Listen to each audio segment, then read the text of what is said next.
तो नीलेश, आजकल तू देख रहा है जैसे एक नया ट्रेंड चालू हो गया है ड्रॉपिंग आउट का। मैं बहुत सारे स्टूडेंट से अगर बात करता हूँ या कोई भी ट्विटर या यहाँ सब भी देख रहा हूँ तो बहुत सारे लोग बोलते हैं यार ड्रॉप आउट करना है, we are done with this education system, इसमें कुछ सीखने मिल रहा नहीं, इससे बेहतर है कि लेट्स ड्रॉप आउट एंड खुद की स्किल पर मेहनत करते हैं एंड खुद कुछ सीखते हैं। मुझे ऐसा लगता है कि आजकल जो भी ड्रॉप आउट कल्चर चालू हो गया है, मीडिया ने भी कहीं ना कहीं इसको ग्लोरीफाई कर दिया है कि जैसे स्टीव जॉब्स है, फिर चाहे बिल गेट्स ले लो या अदर कोई ड्रॉप आउट्स को देख लो, चाहे इलॉन मस्क ने भी कहीं से स्टैनफोर्ड से ड्रॉप आउट किया था। तो ये सब की जो भी स्टोरीज रहती है, ये कहीं ना कहीं हम इससे इंस्पायर होकर ड्रॉप आउट के बारे में सोचते हैं। सो अदरवाइज मुझे नहीं लगता कि लोगों को ड्रॉप आउट करना चाहिए, कि आज मीडिया ने बेसिकली इसको बहुत ज़्यादा ग्लोरीफाई कर दिया, इस वजह से भी लोग ड्रॉप आउट कर रहे हैं। ये मुझे एक बहुत बड़ा कारण लगता है। लेकिन चाहे अब रितेश अग्रवाल भी देख लो, इंडिया में भी बहुत one of the prominent face है, जो ओयो का फाउंडर है। तो ओयो यूज़ तो नहीं करता ना? हाँ ठीक है, नहीं अच्छा है। जो ओयो के फाउंडर है, तो इन सबको देखकर हम सोचते हैं कि यार हम भी ड्रॉप आउट कर लेंगे, $1 बिलियन कंपनी बना लेंगे, रिच हो जाएंगे, ऐसा हो जाएगा वैसा हो जाएगा। जो भी इस फील्ड के जो सक्सेसफुल केसेस हैं उनको देखकर हम सोचते हैं कि हम भी ड्रॉप आउट करके इन सब फेमस सक्सेसफुल पर्सनालिटीज़ की तरह एंड अप हो जाएंगे। बट हम कहीं ना कहीं ये नहीं सोचते कि यार जो इसका दूसरा एस्पेक्ट है वो कितना सच है। जैसे जो सक्सेसफुल केसेस हैं हम उन्हें ही देख रहे हैं, बट जो अनसक्सेसफुल केसेस है वो सक्सेसफुल केसेस से ज़्यादा है।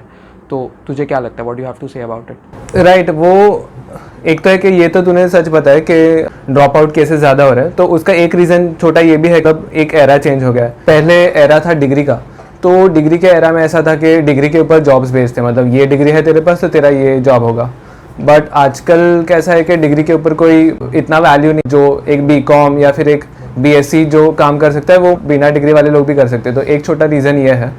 और उसके अलावा मैं वो भी देख रहा हूँ कि एम्प्लॉयज़ भी आजकल बहुत ज़्यादा, एम्प्लॉय कुछ साल काम करने के बाद they want to start their own business, entrepreneurship करना चाहते हैं हर कोई।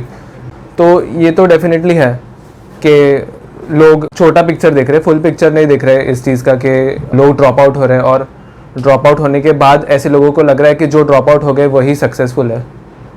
ऐसा कुछ पोर्ट्रे हो रहा है वर्ल्ड में कि ड्रॉप आउट हो चुके हैं वो सक्सेसफुल लोग हैं, ऐसा पोर्ट्रे हो जिन्होंने अपना डिसीजन मतलब एकदम हार्श डिसीजन ले लिया। कि जो लोग ऐसा डिसीजन ले सकते हैं हार्श वाला, वो आगे जाके और भी ऐसे हार्श डिसीजन लेके वो लोग फ्यूचर में अच्छा करेंगे, ऐसा कुछ मैसेज पोर्ट्रे हो रहा है। तो ये लोग फॉलो कर रहे हैं मेरे ख्याल से। जॉब सेक्टर्स में भी आजकल ये सब बहुत हो रहा है कि लोग अपना जॉब्स है उसको, बिकॉज स्टार्टअप्स इतना ये हो गया कि फला स्टार्टअप को इतनी फंडिंग मिल गई, उसको इतनी फंडिंग मिल गई, हर स्टार्टअप को फंडिंग मिल रही है, हम भी कोई आइडिया कर लेंगे, कुछ ना कुछ तो हमारा चल जाएगा, कहीं ना कहीं तो विल एंड अप। ये भी कहीं ना कहीं मैसेज जा रहा है जिसकी वजह से इतने सारे लोग हैं जो आज अपनी जॉब्स को छोड़कर स्टार्टअप को परस्यू कर रहे हैं। पूरे पॉडकास्ट का टॉपिक है दैट इज़ सर्वाइवरशिप बायस। उस पर ही आते हैं हम लोग कि सर्वाइवरशिप बायस इन सब डिसीजंस में कितना बड़ा रोल प्ले कर रहा है। हिस्ट्री में जाते हुए जैसे कहाँ से आया ये सर्वाइवरशिप बायस और पहले इसे कैसे नोटिस किया गया। Moving on to our history man that is Saif Naqvi. So आज का जैसे हमारा टॉपिक है कि सर्वाइवरशिप बायस, और इसे हम इमॉर्टल टाइम बायस भी बोलते हैं। इसका अगर हमने हिस्ट्री देखा तो इब्राहिम वॉल्ट नाम का एक शख्स था जिन्होंने ये थ्योरी को प्रपोज़ किया।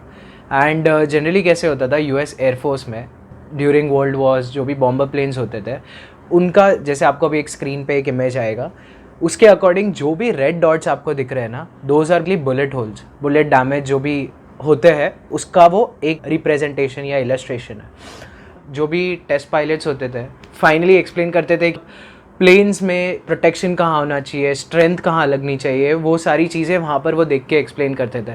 जो भी रेड डॉट्स आपको दिख रहे हैं वो वहाँ पर बुलेट्स होल है, जिसकी वजह से प्लेन को डैमेज हुआ बट वो सही सलामत रिटर्न आ गया, जिसकी वजह से उन्होंने टेस्ट किए कि ओके विंग्स के ऊपर लग रहा है, फ्यूज़ेलाज के ऊपर लग रहा है। बट ये एक तरीका हुआ, ये एक पर्सपेक्टिव हुआ उस चीज़ को देखने का। सेकंड पर्सपेक्टिव है कोई ऐसे डैमेज होगा जिसकी वजह से वो प्लेन कम्प्लीटली डिस्ट्रक्ट हो गया, मतलब ख़त्म हो गया है वो, जिसकी वजह से this is the second perspective. अगर आप जो इमेजेस में देख रहे हैं जहाँ पर रेड डॉट्स नहीं है, अब मेन पार्ट है द कैबिन या कॉकपिट प्लेन का, अब वहाँ पर कोई एक बुलेट लगेगी जहाँ पर मेन इंजन है, वहाँ पर सर्वाइव होने की जो परसेंटेज है एक प्लेन की वो बहुत गिर जाती है। And same goes for the tail as well. तो ऐसी बहुत सारी बुलेट हम लोग देख रहे हैं या डैमेज देख रहे हैं, ऐसी चीज़ों की वजह से वो प्लेन बच ही नहीं पाया, उसको हम कंसिडर नहीं करते।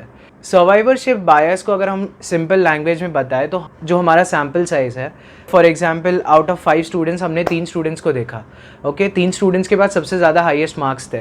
हमने वो 3 को कंसिडर करके वो स्कूल को बोल दिया कि वाह क्या स्कूल है यार, 3 मतलब नेक्स्ट लेवल के स्टूडेंट्स यहाँ पर मिल रहे हैं। सो हम अपना जो सैम्पल साइज़ है वो सिर्फ सक्सेस के बेस पे जज करने लग गए, बाकी के जो फेलियर्स हैं हम उनको कम्प्लीटली नेगलेक्ट कर देते हैं।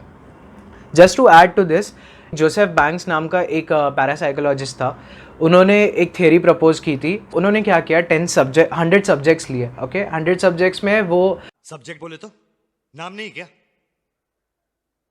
देखना चाहते थे कि कितने लोगों में ESP यानी हम उसको सिंपल लैंग्वेज में 6 सेंस भी बोलते हैं, वो 6 सेंस को समझना चाहते थे। तो थ्रू जीनर कार्ड्स, अब जीनर कार्ड्स क्या होती है, it's a kind of a deck जो 25 कार्ड्स होते हैं विथ 5 डिफरेंट सिम्बल्स, एंड जो भी सब्जेक्ट होता है उनको गेस करना पड़ता है कि कौन सा सिंबल आने वाला है, टू टेस्ट कि वो 6 सेंस पजेस करता है या नहीं। उन 100 में से हार्डली 5 या 6 सब्जेक्ट थे जिन्होंने सक्सेसफुली कंप्लीट किया वो टेस्ट को। अब जोसेफ बैंक्स ने प्रपोज कर दिया थ्योरी कि ओके मेरे 100 में से इतने स्टूडेंट्स हैं, इनके पास 6 सेंस परफेक्टली है, ठीक है, और उन्होंने बाकी के 95 जितने 95 स्टूडेंट्स हैं उनको कम्प्लीटली नेगलेक्ट किया बेस्ड ऑन दोज 5 सब्जेक्ट्स। अब उनका सैम्पल साइज इज़ 5 जिसमें से सक्सेस रेट इज़ 100%। ऑब्वियसली हमने वो 95 लोगों के जो फेलियर्स हैं उनको देखा ही नहीं।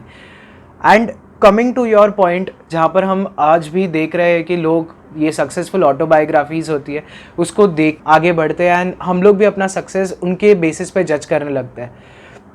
उन्होंने भी हार्डशिप्स देखी है, बट हम लोग कैसे सोच रहे हैं कि ओके उन्होंने कर लिया तो हम भी कर ही सकते हैं। बाकी हम ऐसे सोचने लग गए कि कितने फेलियर्स होंगे। अब वो 100 में से जैसे मैंने बोला कि 5 सब्जेक्ट सक्सेसफुली कंप्लीट किए, बट 95 लोगों ने फेलियर भी देखा।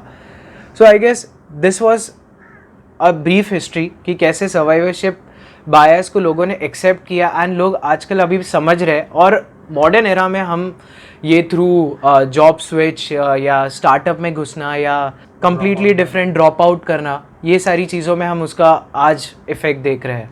सो it's like a kind of an aftermath. जो वर्ल्ड वॉर के समय हमने प्लेन्स के साथ होते हुए देखा, आज वो हम लोग करियर के साथ होते हुए देख रहे हैं। So to give a brief detail, ये ऐसी सारी चीज़ें होती है। इन शॉर्ट अगर देखा जाए तो सर्वाइवरशिप बायस ये है कि किसी भी चीज़ के, किसी भी एक पूरे प्रोसेस के सक्सेस केसेस को या सक्सेसफुल आउटकम्स को देखकर ये अज्यूम कर लेना, ये बायस अपना बना लेना कि बाकी सारी चीज़ें भी ऐसे ही होंगी, ऐसे ही होंगी। अब survivorship bias we have broken, let's broke down what is survivorship bias. तो पहले ऑडियंस को समझाने के लिए, तो बायस बोल सकता है कि पार्शियलिटी हम किसी एक चीज़ के टूवर्ड्स, तो उस चीज़ को फेवर कर रहा है, ये बायस होता है। बट मैं थोड़ा और एक्सप्लेन करना चाहता हूँ कि ये सर्वाइवरशिप बायस कैसे आता है। एक छोटा सा एग्जांपल है मेरे पास। अभी रेनी सीजन मुंबई में चालू हुआ है, तो एक हाईवे है जहाँ पे बहुत सारे बाइक्स स्किड हो रहे थे, फुल एकदम इमेजिका टाइप स्किड हो रहे थे सारे बाइक्स। तो फिर किसी ने तो ट्विटर पे वो एक वीडियो बना के डाल दिया था, और उसके रीट्वीट्स में क्या था, उसके कमेंट्स में काफ़ी तरह लोगों ने ये लिखा था कि मैं था उधर, मैं भी स्किड हुआ था बट मैं बच गया, ठीक है, और अब मैं रीडर हूँ। तो मैंने क्या किया, मैंने बहुत सारे लोगों का मैंने रीड किया कि हाँ मैं बच गया, मुझे खरोच भी नहीं है, मुझे कुछ भी नहीं हुआ, ठीक है। तो अब मेंटली मेरा थिंकिंग क्या जा रहा है कि हाँ इतना भी खतरनाक नहीं होगा शायद, क्योंकि सारे लोग तो बच गए जिनके बारे में मैंने पढ़ा है, सारे लोग बच गए, किसी को भी खरोच नहीं है। तो प्रॉब्लम क्या है इसमें? प्रॉब्लम क्या है कि जो जिसको कुछ हुआ है, जो बेचारा ICU में बैठा है, वो थोड़ी ना ट्विटर पे लिखेगा कि हाँ मैं ICU में बैठा हूँ, तो वो अपने स्टैटिस्टिक्स में से गायब हो गया है, ठीक है। जो सर्वाइव नहीं किया वो अपने स्टैटिस्टिक्स में से उड़ गया, उसकी वजह से ऐसे मेंटली ऐसा फीलिंग आ रहा है कि इतना बड़ा एक्सीडेंट नहीं था, सारे लोग ठीक है, तो सिचुएशन कंट्रोल में है। बट एक्चुअल में वैसा नहीं था। हो सकता है कि 10-15 लोगों को कुछ हुआ हो, वो लोग शायद मर गए हो, शायद ICU में हो, किधर भी हो। ऐसे सर्वाइवरशिप बायस डेवलप होता है। तो we are favouring the positive results, जो नेगेटिव रिजल्ट्स है उसको हम लोग एक्सक्लूड कर रहे हैं टोटली। ये सर्वाइवरशिप बायस ऐसे डेवलप होता है। तूने अच्छा एक्सप्लेन किया सिंपल वर्ड्स में कि बायस क्या है, थोड़ा सर्वाइवरशिप बायस को भी उसमें ऐड किया। तो मैं एक एग्जांपल दूंगा ताकि लोगों को और सिंपल वे में और समझ में आ जाए बेहतर तरह से कि सर्वाइवरशिप बायस है क्या।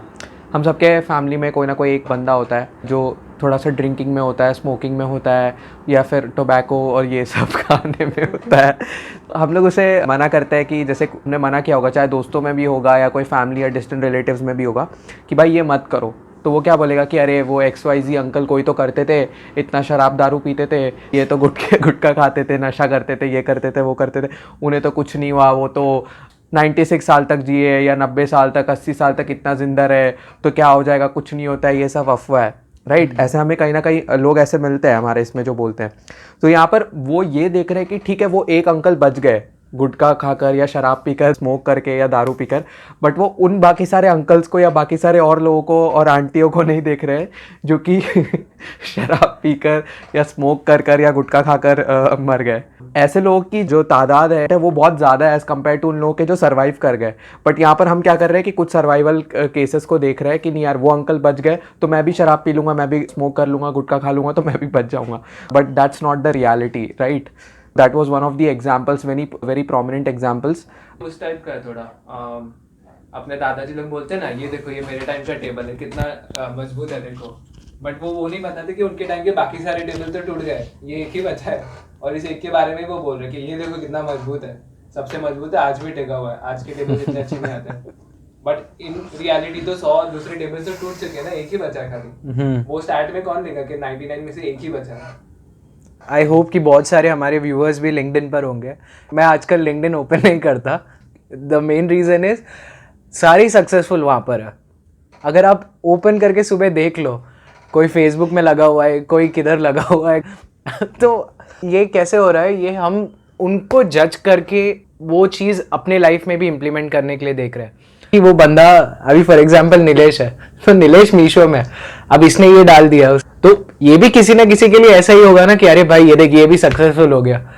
तो हम ये नहीं देख रहे कि नीलेश जैसे बाकी लोग भी है को वो चांस ही नहीं मिला, या उनका सैंपल साइज ही कम हो गया, उनका सक्सेस रेट कम हो गया। सो हम सिर्फ सक्सेसफुल लोगों को देखते हैं, बट उनके पीछे कितने हजारों लोग जो नाकाम हुए वो चीज़ को लेके या वो चीज़ के पीछे भागते हुए, सो उसके बेसिस पे हम जज करने लगते हैं कि भाई ये तो हो गया, इससे हो गया तो हम तो कर ही लेंगे। ऐसा क्लासेस वाले भी यही यूज़ करते हैं कहीं ना कहीं, डायरेक्टली इनडायरेक्टली वो लोग भी तो सर्वाइवरशिप बायस को यूज़ कर रहे हैं ना, कि वो कुछ 10 टॉपर्स को दिखाते हैं। Exactly. उनके क्लासेस में हो सकता है, जैसे मैं कोटा में रह चुका तो वहाँ भी मैंने देखा बहुत प्रोमिनेंटली यूज़ होता है कि जैसे आपके क्लासेस में यार हो सकता है 1000-2000 बच्चे पढ़ रहे हैं, आप उनमें से सिर्फ उन 50 लोगों की फोटो दिखा रहे हो कि एयर रैंक 10 है, एयर रैंक 2 है, 3 है, फर्स्ट है, जो भी है, हर चाहे इंजीनियरिंग हो, मेडिकल हो या कोई और फील्ड भी हो, एंड इवन कॉलेजेस हो या इंस्टीट्यूट्स हो, वो भी ये करते हैं कि भाई ताकि हमारे यहाँ लोग आ जाए। लोग ये नहीं समझ रहे कि यार व्हाट्स द रेशियो, पढ़ रहे इतने 1000 बच्चे हैं, इतनी बड़ी बिल्डिंग है, इसके अंदर इनमें से सिर्फ 50 आ रहे, तो what's the exact ratio. But it's like कि वो जानते हैं कि जो पेरेंट्स हैं या जो भी गार्जियंस हैं वो इस ट्रैप में फंस जाएंगे ही, इसलिए उसको इतना सक्सेसफुली वो आज तक चलता आ रहा है। ये बेसिकली वही है, ये IIT वाला मैं IIT, मैं NIT, 15 लाख लोग बैठते हैं उसके, हर साल अपीयर करते हैं उसके सामने, बट सक्सेस रेशियो कितना है, कुछ भी नहीं। This is one of the reason हम लोग बोल सकते हैं कि survivorship like at its peak है। So yes, all the employees, before going for your own business, think about it कि कितने स्टार्टअप्स बंद हुए और कितने सक्सेस हुए, उसके बाद ही डिसाइड और कंसिडर करना at least. But I have a different perspective. मुझे ऐसा लगता है कि you should go for it, but have some kind of backup. अगर कुछ नहीं हुआ तो क्या, ऐसे नहीं जाना है दिमाग लगा के। It's like you need to have something, a safety net, जो अगर वो नहीं चला तो ठीक है मेरे पास ये है। So I think that's like an antidote for survivorship bias. एक बैकअप प्लान हमेशा किसी के पास होना चाहिए। A safety net is very important, not only for ऐसे important decisions in your life, but for everything. Like one should have a plan B ready.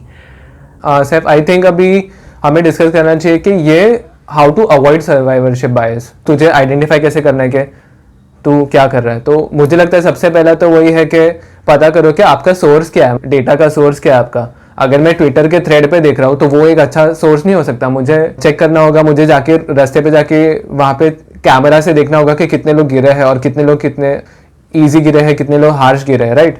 मुझे सबसे पहले अपना डेटा का क्वालिटी चेक करना पड़ेगा। मुझे थोड़ा डेटा साइंटिस्ट बनना पड़ेगा उसके लिए, तब जाके बात बनेगी, राइट।